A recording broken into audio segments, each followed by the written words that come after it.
Let us turn to Matthew chapter 4. आइए हम निकालेंगे मत्ती रचित सुसमाचार उसका चौथा अध्याय। There we read how Jesus was tempted after 40 days of his fasting. वहां हम पढ़ते हैं कि कैसे यीशु मसीह परखा गया उसके 40 दिन के उपवास के बाद। Matthew chapter 4. मत्ती रचित सुसमाचार उसका चौथा अध्याय। All the three temptations are mentioned in this chapter. कैसे यीशु मसीह के तीन जो प्रलोभन हैं वो इस अध्याय में लिखे हैं। We have so many needs in our lives. हमारे जीवन में हमारी कई आवश्यकताएं होती है। We have physical needs. हमारी शारीरिक आवश्यकताएं होती है। There is the food, water. भोजन है, पानी है। Need to sleep and sex. हमें नींद की आवश्यकता है, यौन की जरूरत है। So these are all physical needs. ये सब हमारी शारीरिक आवश्यकता हुई। When we go one step further, we have social needs. उससे अगर एक कदम हम ऊपर जाए तो फिर हमारी सामाजिक कुछ आवश्यकताएं होती है। Social needs means I want to belong to some place, I need a good house and I need a approval of the people. उदाहरण के तौर पर मेरे एक अच्छा घर होना चाहिए, मेरे एक समाज में एक जगह होनी चाहिए, लोग मुझसे खुश होने चाहिए, वो एक इच्छा होती है। I want a status in the society. इस संसार में एक ओहदा मैं चाहता हूँ। Social security. एक सामाजिक एक सुरक्षा मैं चाहता हूँ। All these are various needs as people go up in their status of life. ये अलग अलग जरूरतें होती है जैसे जैसे लोग अपने जीवन में ओहदे में बड़े बड़े होते जाते हैं, उनके स्टेटस में बड़े होते जाते हैं। And then we have our spiritual needs. और उसके आगे आती है हमारी आत्मिक जरूरतें। In every man's conscience that cry is there, the spiritual need. और प्रत्येक व्यक्ति के विवेक में वो एक जरूरत होती, वो एक पुकार होती है कि उसकी आत्मिक एक आवश्यकता है। But they refuse to come to Jesus, but they go to different places seeking for their spiritual needs. पर उसके बावजूद उनके वो यीशु के पास आने से इनकार कर देते हैं और उनकी आत्मिक आवश्यकताओं को या जरूरतों को पूरा करने के लिए वो अलग अलग जगह भटकते हैं यीशु के पास आने के बजाय। When you see the temptations which are recorded in the scriptures, जब आप उन प्रलोभनों को देखते हो जिनको बाइबल में लिखा गया है, Bible says in Luke also we read that there were so many other temptations. Bible हमें बताती है, लूका रचित सुसमाचार में भी ये लिखा है कि इसके अलावा भी कई अलग अलग परीक्षाएं थी। It is mentioned that for a while the devil left him and after that Satan came to tempt Jesus. वहां ये भी लिखा है कि कुछ समय के लिए शैतान ने उसे वहां से छोड़ दिया, उसका प्रलोभन करना छोड़ दिया, पर कुछ समय बाद वो लौटकर फिर उसका प्रलोभन करता था। But all the temptations are not recorded in the book of Gospel, Matthew. पर यीशु के सारे जो प्रलोभन है वो मत्ती रचित सुसमाचार में नहीं लिखे गए। But in Hebrews, he records, the Spirit of God records that Jesus was tempted in all points as we are. पर इब्रानियों के पत्री में पवित्र आत्मा इस बात को लिखता है कि जो परमेश्वर का पुत्र था यीशु मसीह, वो हर बात में बिल्कुल हमारी ही तरह परखा गया। In Matthew chapter 4, 3 samples are given. मत्ती रचित सुसमाचार उसके चौथे अध्याय में केवल 3 ऐसे नमूने हमें दिए गए हैं। First temptation relates to the physical need, food. पहला जो प्रलोभन है वो शारीरिक जरूरतों के या शारीरिक आवश्यकताओं से संबंध रखता है। Jesus was very hungry after 40 days of fasting. 40 दिन के उपवास के बाद यीशु मसीह बहुत भूखा था। And he was tempted in his physical need. और उसकी जो शारीरिक आवश्यकता है उसमें वो परखा गया। And later when you read, he was tempted by taking up, he went to the mountain top. He was taken to the mountain top. उसके आगे अगर आप पढ़ो तो वो एक पहाड़ के शिखर पर ले जाया गया। And there he was shown the glory of this world and all the kingdoms. वहां उसको इस संसार की महिमा और सारे जो राज्य है वो दिखाए गए। And he showed all the kingdoms of the world and their glory. और सारे संसार के जो राज्य हैं और उनकी महिमा, उनके वैभव को उसने उसे दिखाया। We read in Matthew chapter 4 and verse 8. मत्ती 4 उसके 8वें वचन में हम इसे पढ़ते हैं। The devil took him up exceeding to high mountain. शैतान उसे एक बहुत ऊंचे पहाड़ पर ले गया। So if you have kingdoms and glory and all, that is a status of life and you have all the needs, like people today buying apartments and lands and they want to go up, they want to buy golds. और अगर राज्य है, राज्य का वैभव है, तो मतलब जो मनुष्य की एक जरूरत है वो सब उसके पास है। जैसे आज लोग नए नए घर खरीदते हैं या सोना खरीदते हैं। Because they want security and social status. क्योंकि वो एक सुरक्षा चाहते हैं और समाज में एक स्टेटस, एक ओहदा रखना चाहते हैं। Yeah, Jesus, oh, you are a son of God. You should be very high in status. You should own lot of lands and kingdoms and you should have glory. अच्छा, यीशु तो परमेश्वर का पुत्र है, फिर तेरा एक बहुत बड़ा स्टेटस, बहुत बड़ा दर्जा होना चाहिए, तेरे पास बहुत सारी जमीन जायदाद होनी चाहिए, बहुत ज्यादा महिमा, बहुत ज्यादा वैभव होना चाहिए। That was the temptation for the social need. He was tempted. ये प्रलोभन था कि सामाजिक क्षेत्र में भी वो परखा गया। And the third temptation we read is in the 5th verse and 6th verse, he was taken into the temple. तीसरा प्रलोभन हम पढ़ते हैं 5वें और 6ठे वचन में कि उसे मंदिर में ले जाया गया। The two places he could not succeed, so he is taking Jesus into the holy city. दो जगह शैतान कामयाब न रहा, इसलिए वो उसको अभी पवित्र शहर में ले जा रहा है। Here the temptation is something spiritual. यहाँ जो प्रलोभन है वो आत्मिक है। Whom you are going to worship. किसकी आराधना करोगे? If you fall down, throw yourself down, you fall down and the angels will come and protect you. तुम वहां से अगर गिर गए या अगर तुम वहां से कूद गए तो स्वर्गदूत आकर तुम्हारी सुरक्षा करेंगे। All people will know that you are the son of God. और सब लोग ये जान जाएंगे कि तुम परमेश्वर के पुत्र हो। Just imagine if Jesus had fallen from the top of the pinnacle of the temple. कल्पना करके देखिए, अगर यीशु मसीह उस मंदिर के शिखर से गिर गया होता तो, And legions of angels coming and upholding him. और अगर कई कई स्वर्गदूत आकर उसे बचा लेते अपने हाथों में, उसे न गिरने देते तो, There's a very good opportunity for Jesus to prove that he is the son of God inside the temple of God, where all the Pharisees, Sadducees, and religious heads are there. ये एक बहुत अच्छा मौका होता है यीशु मसीह के लिए ये साबित करने का कि वो परमेश्वर का पुत्र है, वो भी कहाँ? मंदिर में, जहां सारे फरीसी, सदुकी और जो धार्मिक वहां जो मुख्य लोग थे उनके बीच में। But Jesus didn't do that. पर यीशु ने ऐसा नहीं किया। So this a physical need, there's a temptation, social need, there's a temptation, and spiritual need, there's a temptation. और इसलिए शारीरिक जरूरत उसके संबंध में एक प्रलोभन है, जो हमारी सामाजिक जरूरत उसके संबंध में एक प्रलोभन है, और हमारी आत्मिक जरूरत के संबंध में एक प्रलोभन है।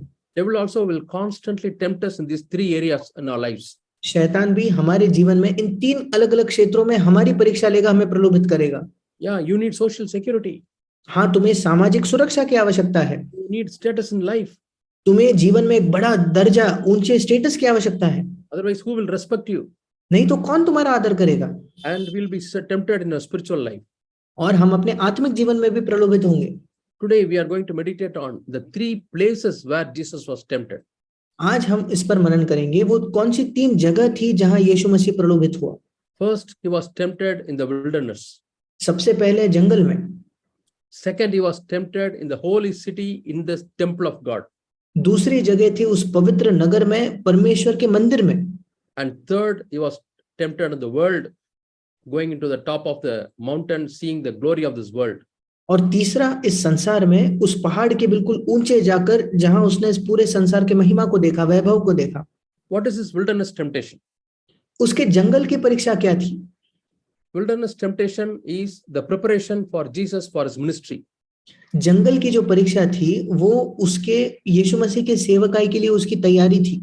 For any person who wants to enter into the ministry of God, किसी भी व्यक्ति के लिए जो परमेश्वर के सेवकाई में प्रवेश करना चाहता है, God allows us to be tempted to find out whether we listen to God's word or not.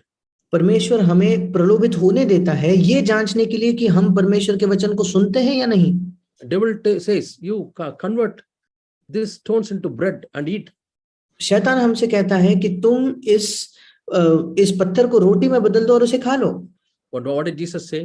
पर यीशु ने क्या कहा? Man shall not live by bread alone, but by every word that proceeds from the mouth of God. मनुष्य केवल रोटी ही से नहीं, परंतु हर एक वचन से जो परमेश्वर के मुख से निकलता है जीवित रहेगा। We read in the book of Deuteronomy chapter 8. हम व्यवस्था विवरण उसके 8वें अध्याय में ऐसा पढ़ते हैं। And verse 2. और उसका दूसरा वचन।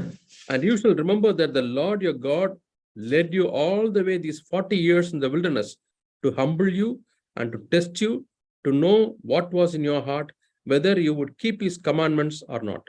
और स्मरण रख कि तेरा परमेश्वर यहोवा उन 40 वर्षों में तुझे सारे जंगल के मार्ग में से इसलिए ले आया है कि वह तुझे नम्र बनाए और तेरी परीक्षा करके यह जान ले कि तेरे मन में क्या क्या है और कि तू उसके आज्ञाओं का पालन करेगा या नहीं। Yeah. whether you will obey to God's commandments or not. That's a temptation. यदि तुम परमेश्वर की आज्ञाओं को मानेगा या नहीं, ये एक प्रलोभन है। To obey, you have to listen to God's command. आज्ञा मानने के लिए परमेश्वर की आज्ञा को आपको सुनना आवश्यक है। Without listening to God, what is there to obey? परमेश्वर को सुने बिना क्या ही हम आज्ञा मानेंगे। In third verse, we read like this. तीसरे वचन में हम ऐसे पढ़ते हैं, Deuteronomy chapter 8 and verse 3. व्यवस्था विवरण 8 उसका 3। So he humbled you, allowed you to hunger, and fed you with manna, which you did not know, nor did your fathers know, that he might make you know that man shall not live by bread alone, but man lives by every word that proceeds from the mouth of Lord. उसने तुझको नम्र बनाया और भूखा भी होने दिया, फिर वो मन्ना जिसे न तू और न तेरे पुरखा ही जानते थे, वही तुझको खिलाया, इसलिए कि वह तुझको सिखाए कि मनुष्य केवल रोटी से नहीं जीवित रहता, परंतु जो जो वचन यहोवा के मुख से निकलते हैं उन्हीं से वो जीवित रहता है। See, all the events happened in the Old Testament are a shadow of what is happening in New Testament time. सारी घटनाएं जो पुराने नियम में हुई वो एक साय के समान है जो कुछ नए नियम में होने वाला है उसके। In the Old Testament time, some event happened for 40 years. पुराने नियम में कोई घटना 40 वर्षों तक हुई। What is that event? वो घटना क्या थी? 40 years. 40 वर्ष। That's almost equal to one generation. लगभग एक पीढ़ी के बराबर वो समय है। God thought it is worth to repeat that for 40 years. परमेश्वर ने इस बात को इस योग्य समझा कि 40 साल तक वही बात दोहराई जाए। To teach one lesson. एक पाठ पढ़ाने के लिए। What was happening for 40 years? 40 वर्षों तक क्या हो रहा था? 40 years every day the manna was falling down. 40 वर्षों तक प्रतिदिन वो मन्ना गिर रहा था। He fed you with manna and 40 years God fed them. उसने तुझे वो मन्ना खिलाया, 40 वर्षों तक परमेश्वर ने उन्हें खिलाया। To make you know that man shall not live by bread alone, but by every word that proceeds from the mouth of God. ताकि आप इस बात को जाने कि मनुष्य केवल रोटी ही से नहीं, परंतु जो जो वचन परमेश्वर के मुख से निकलते हैं उन्हीं के द्वारा जीवित रहता है। Jesus was in the wilderness for 40 days fasting. यीशु मसीह उस जंगल में 40 दिनों तक था उपवास करते हुए।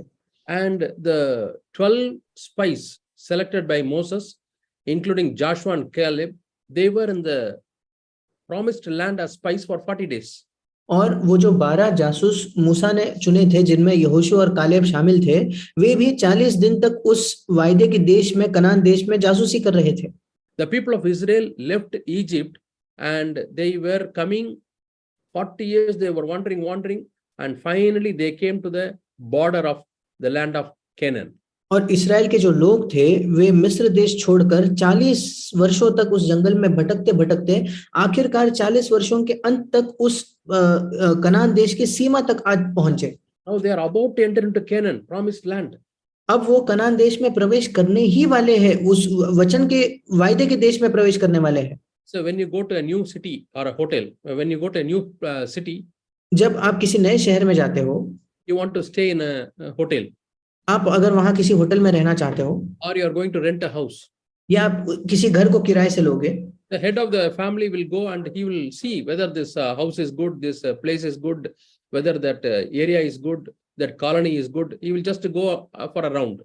वो परिवार का जो मुखिया होगा वो पहले जाकर थोड़ी जांच पड़ताल कर लेगा कि कहीं वो घर अच्छा है या नहीं, वो जहां वो रह रहे हैं वो जो एरिया है वो सही है या नहीं। In the same way, Moses is sending 12 leaders just to go and see the land where they are going to occupy. बिल्कुल वैसे ही मूसा भी 12 अगुओं को भेजता है कि जाकर वे उस देश को देखें जिस देश पर वो कब्जा जमाने वाले थे। It was a big land, so they took 40 days to just go and see the land, inspect the land. वो इतना बड़ा देश था कि उन्हें 40 दिन लग गए जाकर उस देश को ध्यान से देखने के लिए। And in the 40 days, what was happening? और उन 40 दिनों में क्या हो रहा था? 2 people were listening to God. 2 लोग परमेश्वर को सुन रहे थे, Joshua and Caleb. यहोशू और Caleb. What was God telling them? परमेश्वर उनसे क्या कह रहा था? These huge giants, I have removed the shadow from them. ये बड़े बड़े जो दानव है उनके ऊपर से जो छाया है उस परछाई को मैंने हटा दिया है। They are not stronger now. अब उनके पास वो सामर्थ्य या वो बल नहीं है। It's only in the physical status stature. They are so big, but they don't have strength. केवल उनके शारीरिक दिखने में ही वे बड़े हैं, पर उनके पास अब वो सामर्थ नहीं है। You can easily overcome them. तुम आसानी से उन पर विजय प्राप्त कर सकते हो। I have already given this land to you. मैंने पहले से ही ये जो जमीन है ये तुम्हें दे दी है। I have prepared this land which is flowing with milk and honey. मैंने इस देश को तैयार किया है, ये देश जो दूध और शहद से बहता है। So Joshua and Caleb were listening to God. और यहोशू और कालेब परमेश्वर को, प्रभु को सुन रहे थे। This is happening not after 40 years. This is happening after probably 2 years. ये 40 वर्षों के बाद नहीं, बल्कि उनके मिस्र से निकलने के 2 वर्षों बाद हो रहा था। And because very soon they came to the border of Canaan. बहुत ही जल्दी वो कनान देश के सीमा तक आ पहुंचे। But what was happening for the 10 people? पर उन 10 लोगों के साथ क्या हो रहा था? They did not listen to God. उन्होंने परमेश्वर को नहीं सुना। They did not open their ears to God. उन्होंने अपने कान परमेश्वर के लिए नहीं खुले। They were opening their ears to the devil. उन्होंने अपने कान शैतान के लिए खुले रखे। What was the devil telling them? शैतान उनसे क्या कह रहा था? You cannot overcome these giants. तुम इन दानवों पर विजय पा ही नहीं सकते। They will overcome you. वे तुम पर विजय पाएंगे। Even if all the people of Israel come against and fight, you will lose the battle. इस्राएल के सारे लोग आकर भी अगर उस युद्ध को लड़े, उसके बावजूद तुम उस युद्ध को हार जाओगे। Not worth coming into this land. इस देश में आना ये इस योग्य ही नहीं कि आप यहाँ आओ। Egypt is better than this Canaan. मिस्र देश इस कनान देश से ज्यादा बेहतर है। You go back and take the people and go to Egypt. तुम पीछे मुड़कर अपने लोगों को लेकर मिस्र देश में लौट जाओ। This is what the devil was telling them. यही शैतान उन्हें बता रहा था। Discouragement, निराशा, depressing words, उनको निराश करने के, हताश करने के शब्द, words of unbelief, अविश्वास के शब्द, carnal words. शारीरिक शब्द। But they were listening to that. पर वे उन शब्दों को सुन रहे थे। When they came back after spying, जब जासूसी कर वे लौटे, Joshua and Caleb, they were telling the people what they listened from God and what they have seen. यहोशू और कालेब लोगों को बताने लगे कि उन्होंने क्या परमेश्वर से सुना है और क्या अपनी आंखों से देखा है। We can easily overcome the giants. They are very small. We can easily go and overcome them. हम आसानी से उन दानवों पर विजय पा सकते हैं, हम जाकर वहां जीत हासिल कर सकते हैं। They are very small compared to God. परमेश्वर की तुलना में वे बहुत ज्यादा छोटे हैं। But what did these 10 people say? पर ये 10 लोग क्या कह रहे थे? 10 people, after listening to the devil, they said, "Oh, we cannot overcome the giants." 10 लोग शैतान की सुन सुनकर वे कहने लगे कि नहीं, हम उन दानवों पर विजय नहीं प्राप्त कर सकते। We will be defeated and we will die there. हम वहां हार जाएंगे और हम वहीं मर जाएंगे। It would have been far better if we had died in Egypt. इससे काफी बेहतर होता कि हम मिस्र में ही मर जाते। And they became very violent. और उसी की वजह से वे बहुत हिंसक हो गए। Joshua and Caleb, they are pleading the people, "Please come, let us go into this land." यहोशू और कालेब लोगों से विनती करने लगे कि कृपया आइए, हम उस देश में प्रवेश करें। But people's heart got hardened. पर लोगों का जो हृदय है वो कठोर हो गया। They refused to listen to God. परमेश्वर की सुनने से उन्होंने इनकार कर दी। They refused to obey to God. परमेश्वर की आज्ञा मानने से उन्होंने इनकार किया। The result, their heart became hard. और परिणाम स्वरूप उनका हृदय कठोर बन गया। So they said, "Let us make a leader and we'll go back to Egypt." और उन्होंने कहा कि आओ हम एक अगुआ नियुक्त करके फिर मिस्र देश में लौट चले। The Spirit of God has recorded that in the book of Hebrews chapter 3. परमेश्वर की आत्मा ने ये सब इब्रानियों की पत्री के 3 अध्याय में हमारे लिए लिखा है। So what did they say? और उन्होंने क्या कहा? Yeah, these people, we read in 8th verse, "Today if you will hear his voice, do not harden your hearts as in the rebellion in the day of trial in the wilderness." इब्रानियों 3:8, तो अपने मन को कठोर न करो जैसा कि क्रोध दिलाने के समय और परीक्षा के दिन जंगल में किया था। They hardened their hearts. उन्होंने अपना हृदय कठोर कर लिया। They always go astray in their heart. 10th verse. Which was 10th verse. 10वें वचन में वे अपने हृदय में सदा भटकते थे। So I have told them that they will not enter in my rest. और मैंने उनसे कहा कि वे मेरे विश्राम में प्रवेश नहीं करेंगे। So 12th and 13th verses say like this. और इब्रानियों 3:12 और 13 वचन कहते हैं, "Beware, brethren, let not there be in any of you an evil heart of unbelief in departing from the living God." हे भाइयों, चौकस रहो कि तुम में ऐसा बुरा और अविश्वासी मन न हो जो तुम्हें जीवते परमेश्वर से दूर हटा ले जाए। But exhort one another daily while it is called today. Let not any of you be hardened through the deceitfulness of sin. वरन जिस दिन तक आज का दिन कहा जाता है, हर दिन एक दूसरे को समझाते रहो, ऐसा न हो कि तुम में से कोई जन पाप के छल में आकर कठोर हो जाए। What is the message of Hebrews chapter 3? इब्रानियों की पत्री उसके 3 अध्याय का संदेश क्या है? Only one commandment from God, only one instruction from God. एक ही आज्ञा है परमेश्वर की ओर से, एक ही सूचना है परमेश्वर की ओर से। Today, 15th verse. Today, if you will hear his voice, do not harden your hearts as in the rebellion. 15 वचन, यदि आज तुम उसका शब्द सुनो तो अपने मनों को कठोर न करो जैसा कि क्रोध दिलाने के समय किया था। So the rebellion was the result of not listening to God. और हिंदी में क्रोध दिलाना लिखा है, इंग्लिश में लिखा है बलवा करने का दिन। वो समय था जब उन्होंने परमेश्वर की नहीं सुनी, Not hearing the voice of God. परमेश्वर की आवाज नहीं सुनना। So that is the lesson we read, the wilderness temptation. और ये पाठ है जो हम उस जंगल की परीक्षा से सीखते हैं। We go to Hebrews chapter 10. हम निकालेंगे इब्रानियों की पत्री उसका 10वां अध्याय। What was Jesus telling there? यीशु वहां क्या कह रहा है? We read in 5th verse. 5वां वचन, Sacrifice and offering you did not desire, but a body you have prepared for me. Burnt offerings and sacrifices for sin you had no pleasure. Then I said, behold, I have come. In the volume of the book it is written of me to do your will, O God. इब्रानियों 10:5-7, बलिदान और भेंट तूने न चाही, पर मेरे लिए एक देह तैयार की। होम बलि और पाप बलियों से तू प्रसन्न नहीं हुआ। तब मैंने कहा, देख मैं आ गया हूँ। पवित्र शास्त्र में मेरे विषय में लिखा हुआ है, ताकि हे परमेश्वर तेरी इच्छा पूरी करूं। Might be we can say this is the end of what Jesus says after the first temptation in the wilderness. शायद हम कह सकते हैं कि ये यीशु मसीह ने उसके पहले जंगल के पहले परीक्षा के अंत में कहा होगा। I don't want to do the will of Satan. मैं शैतान की इच्छा नहीं पूरा करना चाहता। I don't want to do the will of the devil. मैं शैतान की इच्छा नहीं पूरी करना चाहता। Devil's will may be good. शैतान की इच्छा शायद अच्छी होगी। Convert the stones into bread and satisfy your hunger. इस पत्थर को रोटी में बदलकर अपने भूख को तृप्त करो। But Lord, I don't want to do the will of my own will, or I don't want to do the will of the devil. I want to do your will. पर परमेश्वर, मैं ना ही शैतान की इच्छा पूरी करना चाहता हूँ, ना ही अपनी इच्छा पूरी करना चाहता हूँ, मैं तेरी इच्छा पूरी करना चाहता हूँ। Behold, I have come to do your will, O God. हे प्रभु, हे परमेश्वर तेरी इच्छा पूरी करने आया हूँ। This verse is a reference of what is written in Psalm 40. ये वचन एक पुराने नियम का वचन है जो भजन संहिता उसके 50 में लिखा है। Yeah, when you turn to Psalm 40, भजन संहिता उसका 40 अध्याय, माफ कीजिएगा, 7th verse, 6th and 7th verses I read. भजन 40 उसका 6 और 7वां वचन। Sacrifice and offering you did not desire.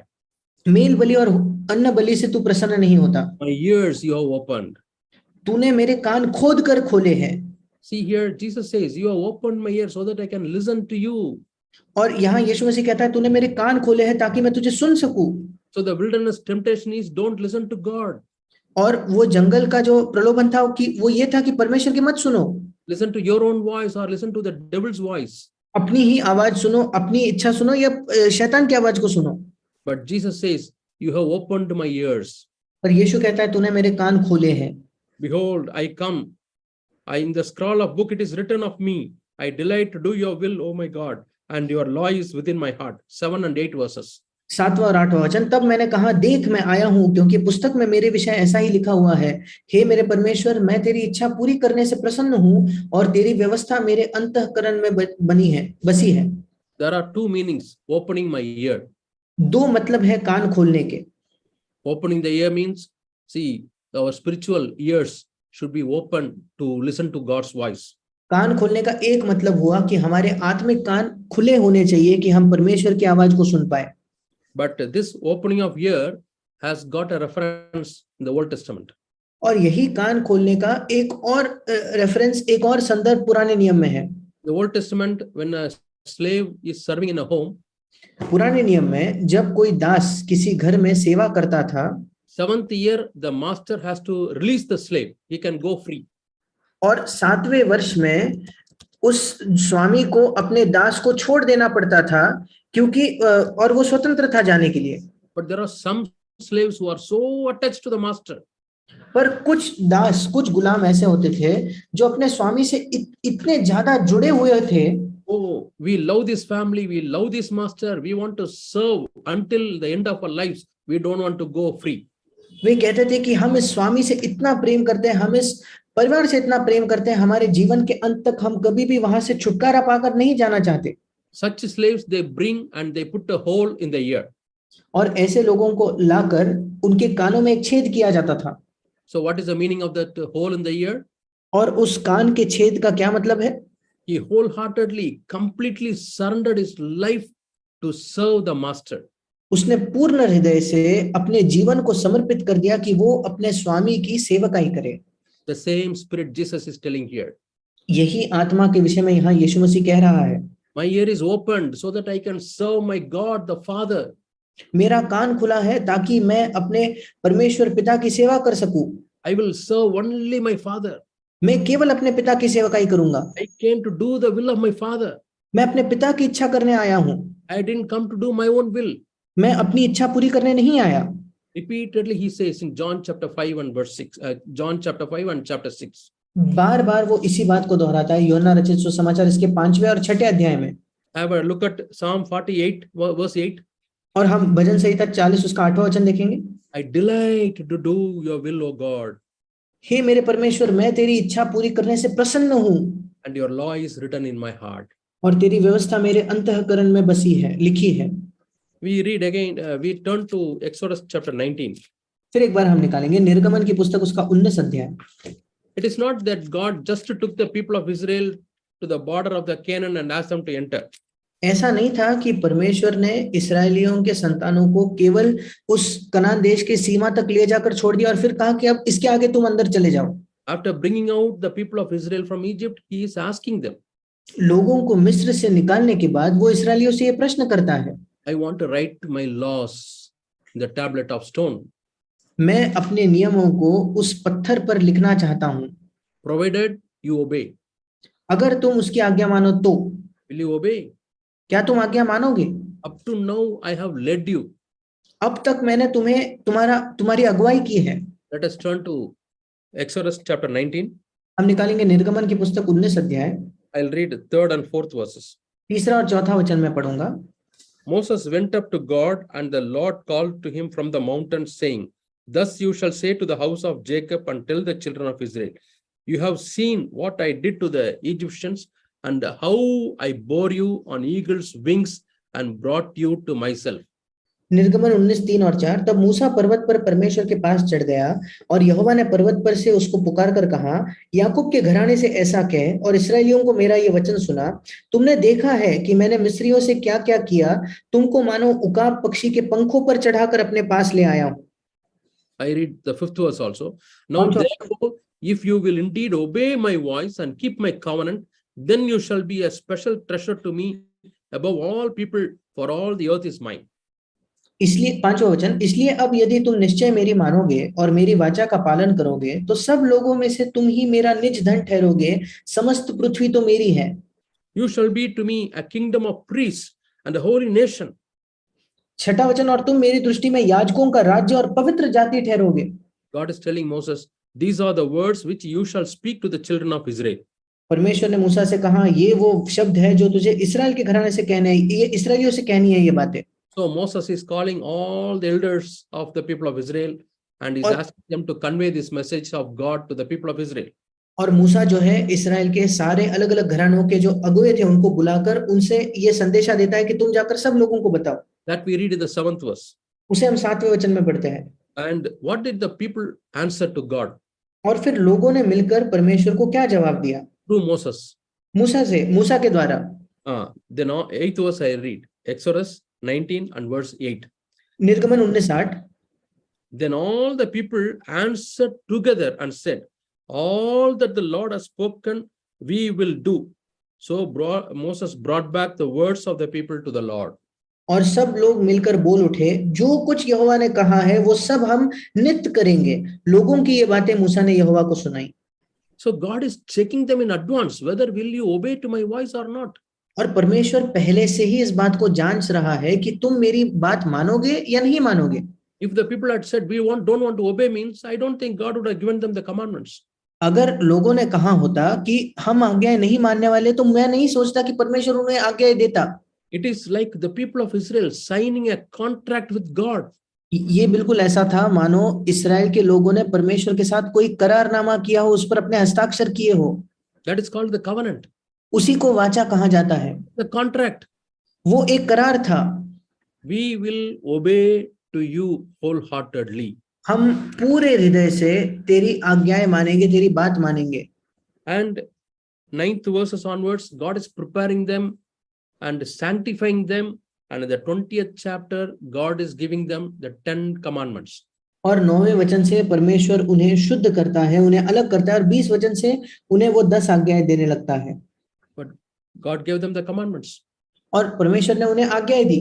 And it was God's will that the entire Israel should be the nation of priests. और ये परमेश्वर की इच्छा थी कि पूरा इस्राएल जो है वो याजकों का वंश हो। The 6th verse we read, you will be a kingdom of priests and a holy nation. 6ठे वचन में हम पढ़ते हैं कि तुम मेरे दृष्टि में याजकों का राज्य और पवित्र जाति ठहरोगे। What is the duty of the priest? उस याजक की उसकी ड्यूटी क्या थी?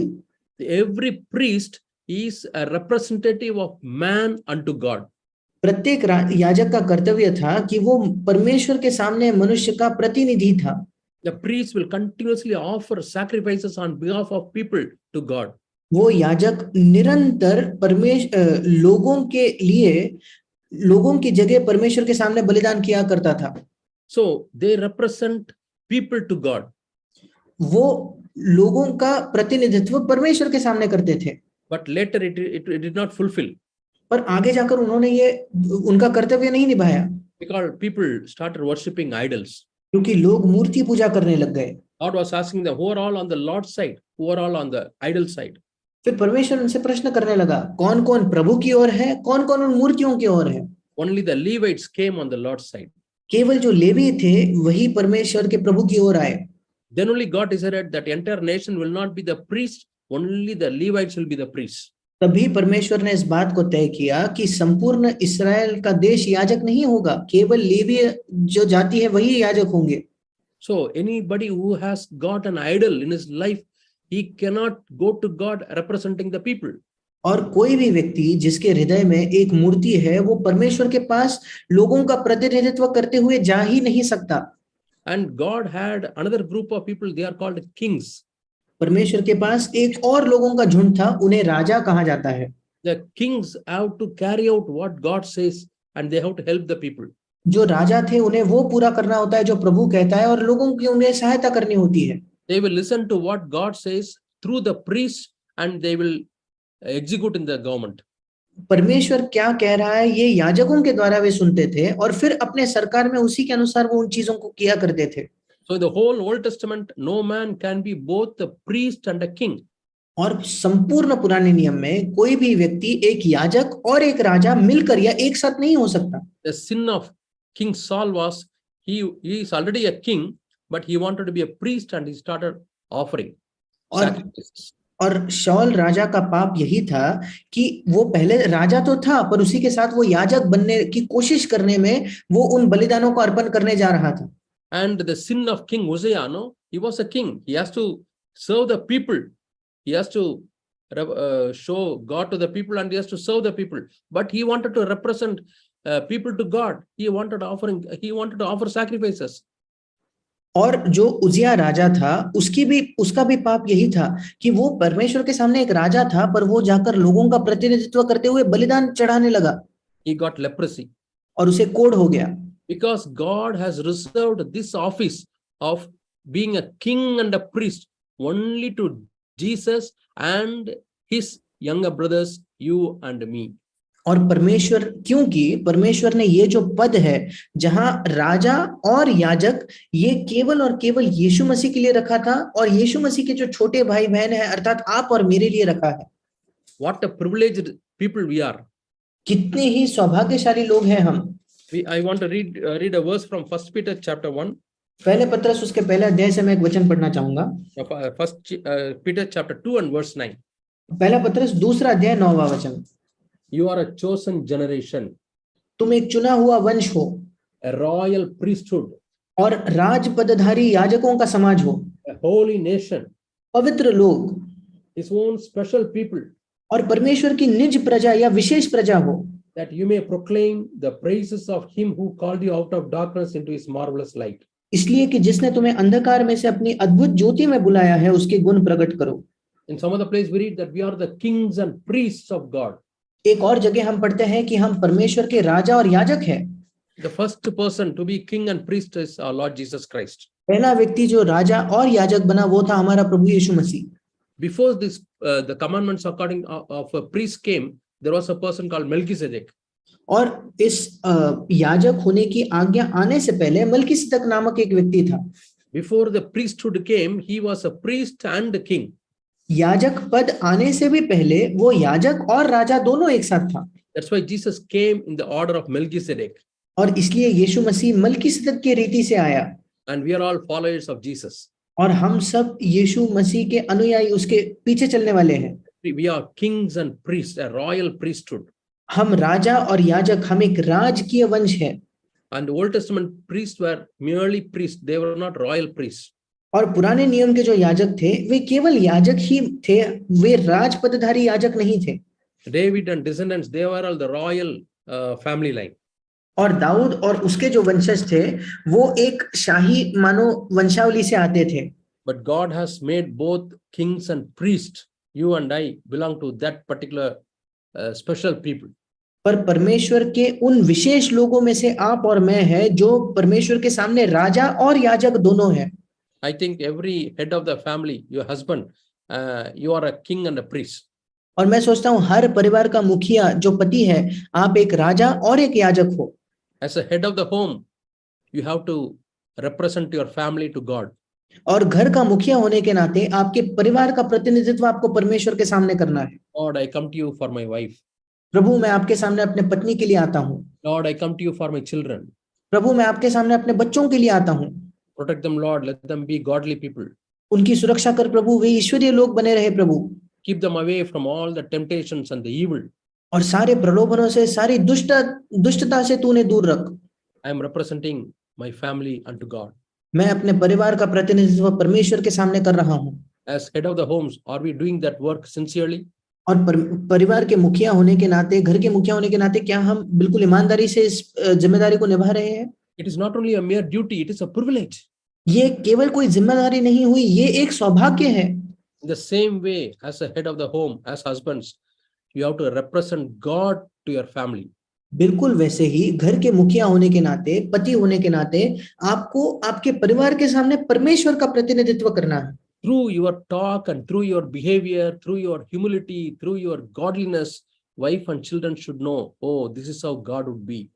आपके बातचीत के द्वारा, आपके बर्ताव के द्वारा, आपकी ईश्वरीयता, आपके चाल चलन के द्वारा आपकी पत्नी और परिवारजनों को ये पता चलना चाहिए कि अच्छा परमेश्वर ऐसा है। Moses wanted to see God. मूसा परमेश्वर को देखना चाहता था। God said, you cannot live after seeing me. परमेश्वर ने कहा मुझे देखने के बाद तुम जीवित नहीं रह सकते। But because you wanted to see me, I will hide you in the cleft of the rock and I will pass. You can see the back. That is the goodness of God. पर क्योंकि तुम मुझे देखना चाहते हो, मैं तुम्हें उस पत्थरों में छिपा दूंगा और वहां से मैं गुजरूंगा और तुम मेरी पीठ को देखोगे, अर्थात मेरी पीठ का मतलब परमेश्वर की भलाई को देखोगे। And the same Moses, when he came down after receiving the tablets of stone, he broke the tablet and became angry. और यही मूसा जो जब उसको उन लिखी हुई 2 तख्तियां मिली, पत्थर की तख्तियां मिली, उन्हें नीचे लाकर उसने तोड़ दिया। In the second instant, God asked Moses to speak to the rock. दूसरे बार परमेश्वर ने मूसा से कहा था कि उस पत्थर से केवल बात करना। But he became angry and he bit the rock. पर गुस्सा होकर उसने उस पत्थर को मारा। God said, you will not enter into Canaan. और परमेश्वर ने कहा कि कनान देश में तुम प्रवेश नहीं करोगे। But you can see the Canaan land from the distant place, but you cannot enter. पर बड़े दूर से तुम कनान देश को देख तो पाओगे पर तुम प्रवेश नहीं कर पाओगे। Why God took that tough stand against Moses? क्यों परमेश्वर ने ऐसा कठोर रुख अपनाया मूसा के द्वारा, मूसा के लिए? Moses was pleading to God, Lord, 40 years I wandered in the wilderness. Lord, let me enter into Canaan, please. और मूसा ये विनती कर रहा था कि प्रभु 40 वर्षों तक इस जंगल में मैं भटका हूं, कृपया मुझे उस वायदे के देश में प्रवेश करने दे। But God said, Moses, hereafter don't talk about the topic. पर परमेश्वर ने मूसा से कहा, मूसा इसके आगे ये विषय ना निकालना। Moses kept quiet. और मूसा चुप हो गया। He never asked after that. उसके बाद उसने प्रभु से नहीं मांगा। What a sad thing. Moses, how he would have felt. क्या ही दुख की बात है, कैसा मूसा ने महसूस किया होगा। His own servant Joshua and all others will enter the land of Canaan, but you cannot enter. उसका अपना सेवक यहोशू और दूसरे सारे अन्य लोग कनान देश में प्रवेश कर सकते, पर तुम प्रवेश नहीं कर सकते। What was the sin of Moses? मूसा का पाप क्या था? He represented God to his people in a wrong way. उसने परमेश्वर का प्रतिनिधित्व लोगों के सामने गलत तरीके से किया। God was filled with goodness, परमेश्वर भलाई से भरपूर था, but he showed an angry face to the people. पर लोगों के सामने उसने एक गुस्से भरा चेहरा दिखाया। My dear brothers and sisters, how are we showing God to our children? मेरे प्रिय भाई और बहनों, हम अपने बच्चों को परमेश्वर को कैसा दिखाते हैं? Whenever we are showing our angry face to our children, our wife or husband, we are sinning. जब कभी हम अपने बच्चों को, अपने पत्नी को, अपने पति को एक गुस्सा भरा चेहरा दिखाते हैं, हम पाप कर रहे हैं। We show how the devil is. We don't show how God is. ऐसा चेहरा करके हम अपने परिवारजनों को शैतान कैसा ये दिखाते हैं, परमेश्वर कैसा ये नहीं दिखा रहे। When you show an angry face, biting your teeth, you are telling your children, see, this is how devil is. Daddy is like a devil. जब आप क्रोध से भरा चेहरा अपने दांत पिसते हुए बच्चों को दिखाते हो, तो आप अपने बच्चों को शैतान का चेहरा दिखा रहे हो कि देखो शैतान ऐसा है, तुम्हारा पिता एक ऐसा शैतान है। When a wife is staring at her husband with a cruel face, she's telling, I am representing Satan, devil, not God. जब एक पत्नी अपने पति को घूरती है एक बुरे नजर से, एक दुष्ट उसके ऊपर देखकर, वो शैतान का प्रतिनिधित्व कर रही है, परमेश्वर का नहीं। So you are a priest of the devil and you are not the priest of God. फिर आप शैतान के याजक हो, परमेश्वर के याजक नहीं। So let us not forget the verse, 1 Peter chapter 2 and verse 9. और आइए हम कभी उस वचन को ना भूले, पहला पत्रस 2:9। You are a chosen generation, a royal priesthood, a holy nation, peculiar people. तुम एक चुना हुआ वंश और राज पदधारी याजकों का समाज और पवित्र लोग और परमेश्वर की निज प्रजा हो। To show forth the praises of him who has called you out of darkness into this marvelous light. इसलिए कि जिसने तुम्हें अंधकार में से अपने अद्भुत ज्योति में बुलाया है, उसके गुण प्रकट करो। So the temptation in the wilderness is, are you listening to God's voice? और जंगल में एक प्रलोभन ये था, क्या तुम परमेश्वर की आवाज को सुन रहे हो? We should tell God, Lord, we should tell the devil, man shall not live by bread alone, but by every word that proceeds from the mouth of God. हमें शैतान को बताना है कि मनुष्य केवल रोटी ही से नहीं, परंतु हर एक उस शब्द से जीवित रहेगा जो परमेश्वर के मुख से निकलता है। So these 10 spies, when they were wandering in the promised land to spy the land, they were hearing devil's voice, not God's voice. और ये 10 जासूस जब उस वायदे के देश में जासूसी कर रहे थे, तो उस समय वे शैतान की आवाज को सुन रहे थे, न कि परमेश्वर की आवाज को। It is the unbelief. God brought you to die, not to live. वो अविश्वास था कि परमेश्वर ने यहाँ तुम्हें मरने के लिए लाया है, न कि जीवित रहने के लिए। Egypt is always a better place than Canaan. मिस्र हमेशा कनान देश से बेहतर ही है। To our children, we have to tell these truths. हमारे बच्चों को हमें ये सत्य बताने हैं। They may say, church is boring place, mommy. Let me go and play with my friends on Sunday when the meeting is going on. वे हमसे कह सकते हैं कि मम्मी, जो कलीसिया है वो बहुत ही उबाऊ जगह है, मैं वहां बोर हो जाता हूँ, मैं जाकर अपने मित्रों के साथ खेलना चाहता हूँ। I don't want to come to the conference. I don't want to come to the special meetings. I don't want to come for the fellowship. I want to be in my relative's house or friend's house where I want to play. मैं conference में नहीं जाना चाहता, किसी सम्मेलन में, किसी सभाओं में नहीं जाना चाहता, कलीसिया में नहीं आना चाहता। मैं या तो रिश्तेदारों के घर में रहना चाहता हूँ या अपने दोस्तों के साथ खेलना चाहता हूँ। Same thing the people of Israel said, we'll go back to Egypt. That was a better place than the land of Canaan. वही चीज इस्राएलियों ने कही कि हम मिस्र देश में लौट चले, क्योंकि वो कनान देश से ज्यादा बेहतर जगह है। So the wilderness is a preparation for doing God's work, to be priests and kings. But we get prepared by listening to God's voice. और जंगल जो है वो एक तैयारी का स्थान है जहां हम परमेश्वर की सेवकाई करने के लिए तैयार होते हैं, जिसके द्वारा हम एक राजा और याजक बनते हैं परमेश्वर की आवाज सुनकर। Jesus said, "You have opened my ears." यीशु ने कहा, तूने मेरे कान खोले हैं। So in Israel, there were two kinds of slaves. Israel में दो प्रकार के गुलाम थे। One set of slaves, ear was not having a hole. एक जो प्रकार का दास था उसके कान खुले नहीं थे, उसमें छेद नहीं था। The second group of people were slaves where their ears were opened. दूसरा झुंड था, दूसरे श्रेणी थी दासों की जिनके कान में एक छेद था। Which group we belong to? किस झुंड में हम हैं? Are we the slaves because somehow we got trapped into the church, or wholeheartedly I want to serve God? Is that our attitude? क्या आज हम दास इसलिए हैं क्योंकि कैसे ना कैसे हम कलीसिया में फंस गए, इसलिए कि अपने पूर्ण हृदय से हम सेवकाई करना चाहते हैं, ये हम मनोभाव लेकर चलते हैं? A wholehearted disciple is somebody who has got open ears. एक पूर्ण हृदय शिष्य वो है जिसके खुले हुए कान हैं। My sheep shall hear my voice and they will follow me and I give life to them. मेरी भेड़ मेरे आवाज सुनते हैं और मैं उनको जीवन देता हूं और वे मेरे पीछे चलते हैं। So the way to receive life is listening to God and following God, listening to Jesus and following Jesus. और जीवन प्राप्त करने का मार्ग यही है कि हम यीशु की सुने और यीशु के उसका पीछा करें।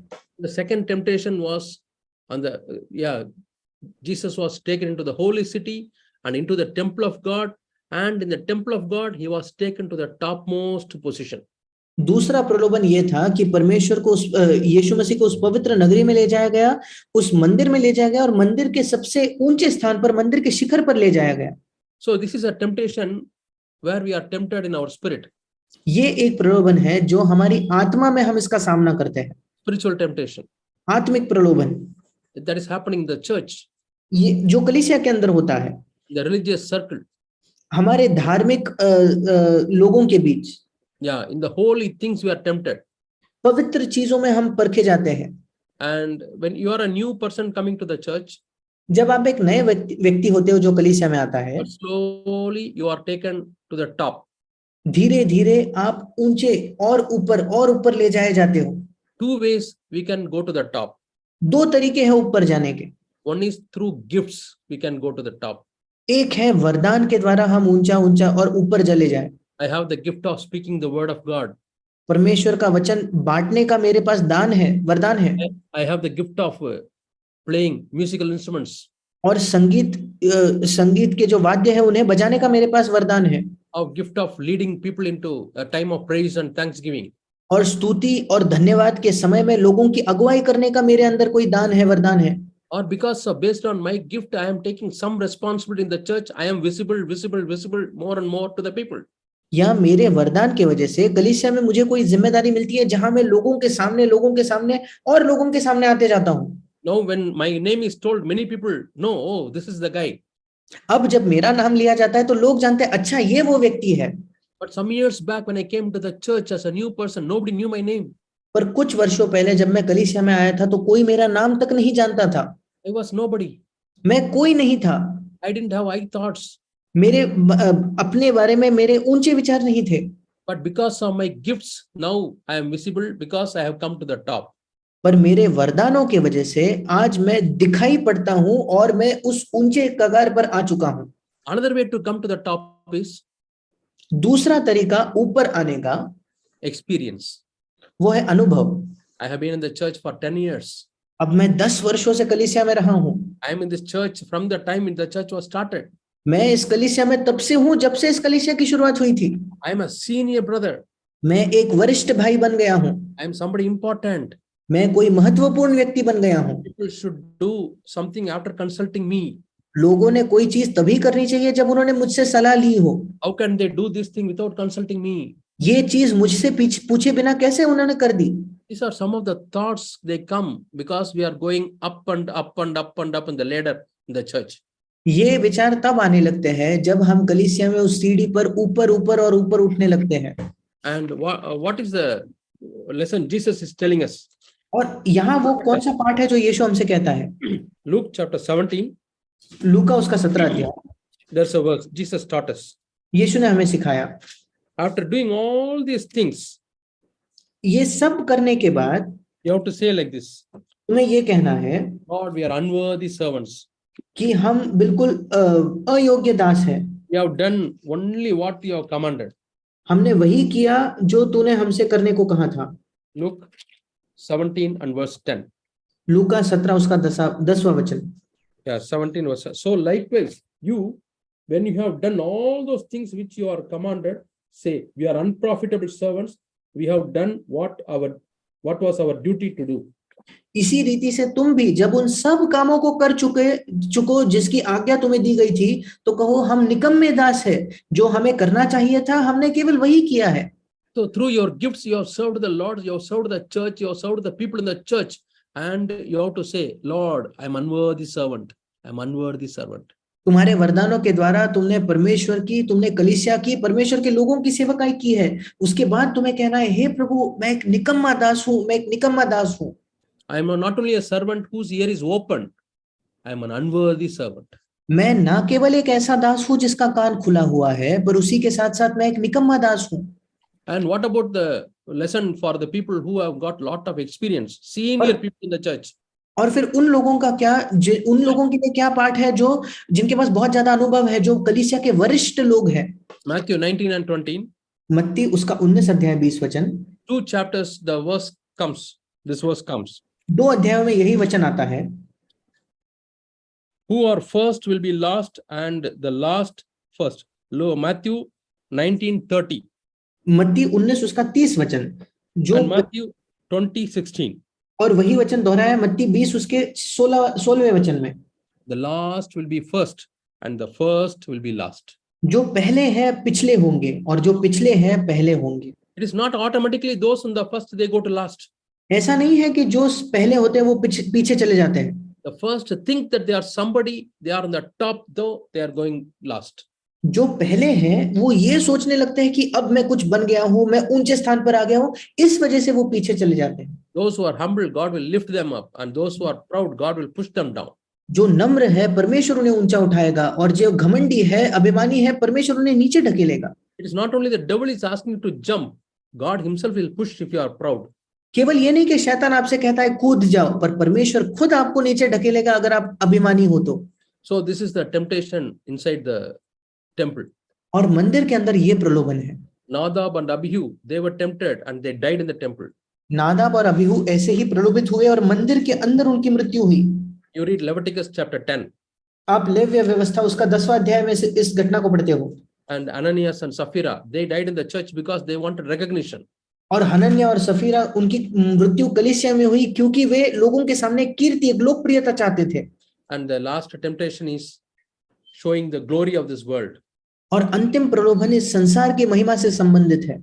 Gehazi, the servant of Elisha, he would have become a prophet, but he lusted the wealth of this world, told a lie, and he became a leper. और जो गेहजी था वो एक खुद भविष्य वक्ता बन सकता था, पर उसने लालच रखा और आखिरकार वो एक कोढ़ी बन गया। You can read that in 2 Kings chapter 5. दूसरे राजा उसके 5वें अध्याय में आप इसे पढ़ सकते हो। And you can meditate on the third temptation further, and may God help every one of us to have a very good life where we are overcoming the temptations. और तीसरे प्रलोभन पर आप उसे और पढ़कर मनन कर सकते हो, और परमेश्वर हमारी सहायता करे कि हमारा एक बहुत अच्छा जीवन हो जहां हम प्रलोभनों पर विजय प्राप्त कर रहे हैं। We may be tempted in the physical needs, we may be tempted in the social needs, we may be tempted in the spiritual needs. In all these areas, let us be overcomers and more than conquerors. That is the will of God. शायद हम शारीरिक जरूरतों में परखे जाए, या हमारे सामाजिक आवश्यकताओं में परखे जाए, या हमारे आत्मिक आवश्यकताओं में हम परखे जाए, इन सब में हम विजयी होकर जयवंत से भी बढ़कर हो सकते हैं। ये प्रभु की इच्छा है। God bless you all. परमेश्वर आप सबको आशीष दे। Shall we close our eyes and pray to God? आइए हम अपने आंखें बंद करके परमेश्वर के सामने प्रार्थना करें। Our dear Heavenly Father, हे हमारे स्वर्गीय पिता, lead us not into temptation, हमें परीक्षा में न ले, but deliver us from evil. पर हमें बुराई से छुड़ा। Help every brother and sister and me, Lord, to overcome the temptations. प्रत्येक भाई बहन और मुझे सहायता कर प्रभु कि हम प्रलोभनों पर विजय पाए। Open our ears, Lord, that we may listen to your voice. हमारे कान खोल प्रभु, ताकि हम तेरी आवाज को सुन पाए। We want to follow you, Lord. हम तेरा पीछा करना चाहते हैं प्रभु। We want to remain humble, Lord. हम नम्र बने रहना चाहते हैं प्रभु। Help every one of us. हम में से प्रत्येक की सहायता कर। In Jesus' name we pray. यीशु के नाम से मांगते हैं, Amen. आमीन। Amen. Thank you, brothers and sisters. God bless you all.